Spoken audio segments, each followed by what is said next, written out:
Okay, so I am here today with Bhushan Sethi, who is the Joint Global Leader of People and Organization at PwC. And we are going to talk a bit today about employee experience in this changed world that we're in. So Bhushan, thank you for being here with me. I appreciate it so much. Great to be with you, Sarah. Excellent. Okay, so I read a lot of what you've written over the last several weeks, and I was so excited to speak with you. I wanted to kick off by a comment that you had made, or I might not get it exactly right, but you were talking about creativity and innovation and how that has changed in the throes of this global pandemic that we're in. And can you tell me a little bit more about that? Yeah, so firstly, a lot of people were really concerned at the start of the pandemic that their ability to be creative, to innovate, to think about different ways of working would be really challenged. And obviously it's very different, us being at home, working through these channels, speaking through through iPad technologies, etc. But what we've really found through the crisis, if people have been really creative and innovative in the way they communicate with their clients through digital channels, the way that crisis response teams got together, the way we surrounded ourselves by different experts, the way certain businesses have thought about how do we actually become a digital business serving our clients? How do we actually go into delivery of food as opposed to just restaurants? So we've seen a lot of capability out of creativity out of necessity through that. It is not perfect, and we would much prefer to be in much more nicer surroundings. We would love to have the collegiality. We'd love to be connected with our colleagues. We'd love to be sharing a glass of wine with them. We just don't have that. So I've been quite impressed by a number of businesses that I work with on their ability to be creative, use the tools, drive the right behaviors, and hold their people accountable to work in that way. It's not perfect, but I think we've all kind of made the best of a very bad situation. Definitely. And I think you're right in saying, we've sort of made the best of it. I've seen some organizations that come from creative fields that seem to just flourish, and despite a little bit of hesitation in the beginning, manage to very quickly kind of get back to the basics of their business and continue to deliver innovation and creativity. And I've seen other companies where they've really struggled with disengagement of their employee base. And I'm wondering if you're seeing some of that as well. Yeah, the challenge with any crisis, and I remember this in the financial crisis, and I remember this even at the bursting of the dot-com bubble when I first moved to the US, is what happens is there's a ton of people in an organization that just start working and thinking about how do we serve our clients, how do we get our people safe, how do we think about simplifying our business, how do we think about our supply chain. There's a disproportionate amount of those people that are working long hours, working weekends, etc. And a number of other people are struggling to think about what can I do if my job was working in a bank branch and we've closed our branches? What can I do if if I'm working in the airline sector and there's less travel and maybe we're going to furlough a set of employees? So really understanding in any organization, in any sector, there's going to be a disproportionate impact on certain people that are having to work in a very different way, maybe longer hours, and some other people in the organization that may have changing roles or changing job situations. I think that's been part of the challenge for certain organizations. And the second point I would say, Sarah, is the anxiety and the mental health, because this pandemic is now what we're in month 6 here in the US. It's just a lot longer and it hasn't got any sign of really abating. That's the biggest challenge now for a lot of people in organizations to say, how do we take the vacation? How do we build in breaks? How do we distribute work in the right way? Because we talk about productivity a lot as business people. The productivity we've seen is not sustainable if we continue to work in this way. Yeah, I agree with that for sure. I've also seen that a lot of employees, including our own employees, are really craving connection and community. And at the same time, they're loving remote work as opposed to going into the office, even though they miss some of that social interaction.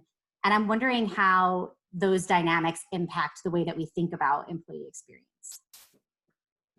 They absolutely do. And one thing that a number of companies have started to do now is to actually get some data and survey their people, because me guessing here sitting in my apartment how different members of my team are feeling right now is probably necessary but not sufficient.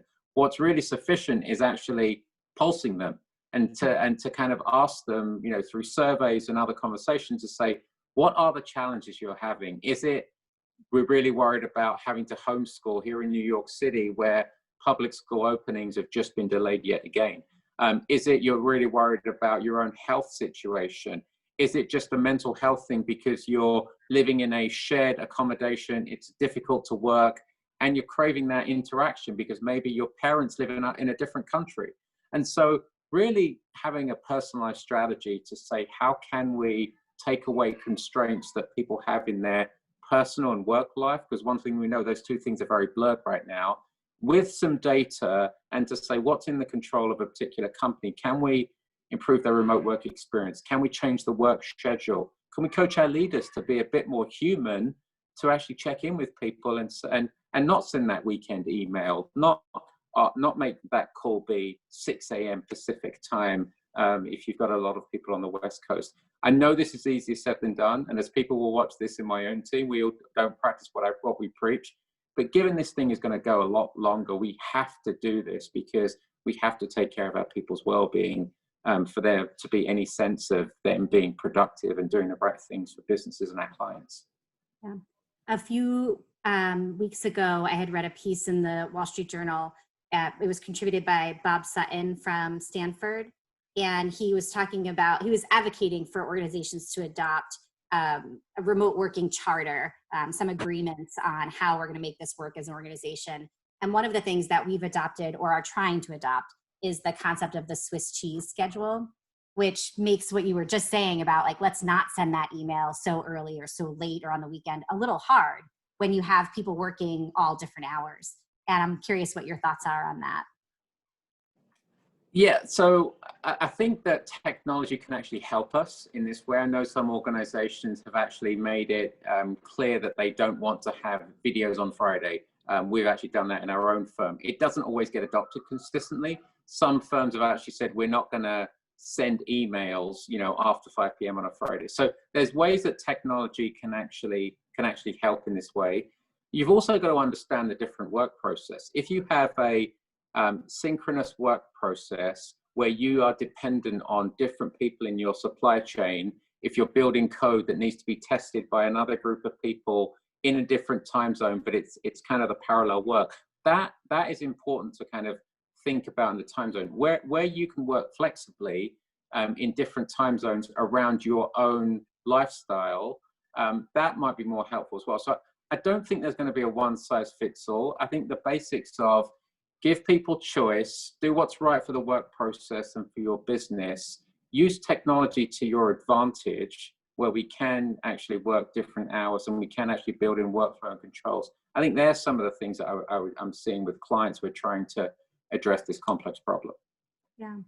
You mentioned before around coaching leaders, and I've seen a few times that PwC has referred to kind of authentic, informal leaders. Tell me what that is, what that means.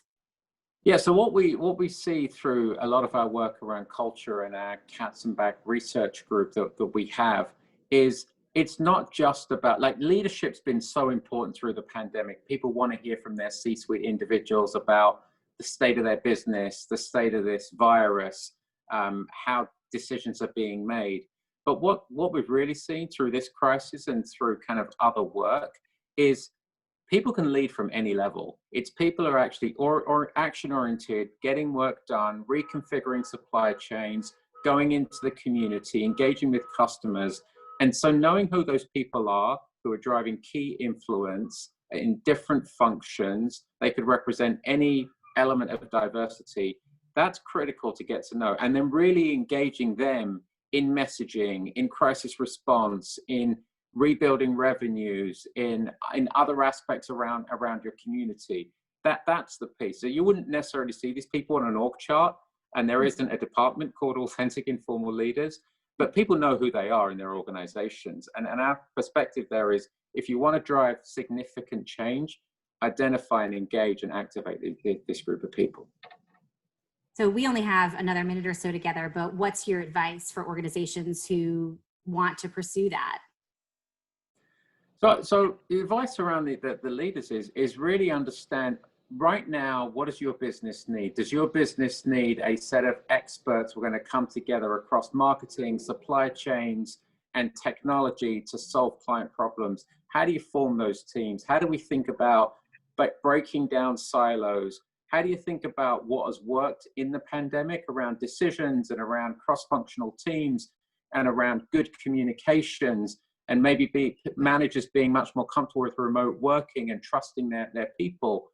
Whatever's worked well, try and sustain that. But back to the earlier part of this conversation, if we don't address productivity and keep people working and put a disproportionate impact on those that have been working really hard, cybersecurity, HR professionals, technology professionals, a lot of people have been having a disproportionate amount of time that they're spending. That's going to be a real challenge to sustainable productivity and also your brand as an employer. Yeah, definitely. Actually, was very early on in the pandemic, had gone out for a run, and I was listening to a book of the Burnout Generation.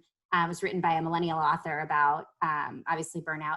And I was running and thinking to myself, is this an opportunity for us to minimize burnout in this new world that we're in? It was probably mid to late March when that happened. Or is this going to be a time where like burnout is just raging uncontrollably? And I feel like we're still we're seeing it raged out of control in some cases, but I see maybe some hope that we can bring it to some reasonable level, maybe. Absolutely. In our recent survey of HR leaders, anxiety and burnout was their biggest concern right now for their organization. This is September data that we're talking about. I think that we've got this two-pronged attack around burnout right now. There's a bunch of people working really hard that need to take breaks and need to kind of get some help with different aspects of work and life. And we've got other people who are working really hard and are fearful of job security and potentially are going to go back to a physical workplace, even though they're maybe worried, but they're also worried about job security. So I think the burnout has many different aspects of the anxiety we're feeling now as a society, as an economy, as workers, as business leaders. And I think the basics of what we started with, good communications, really authentic leaders, people being open and transparent around the state of their business, how the company's going to make decisions about return to a physical workplace, or make decisions about if companies are going to have to shrink because they have to make payroll or deal with a very different economic cycle. I think the basics of communication and transparency and dignity in the way you treat people will see us through this crisis and hopefully prepare us better, for the longer term. Yeah. Thank you so much, Bhushan. I really appreciate you being here with me today and talking to me. Thank you, Sarah. Great to meet you.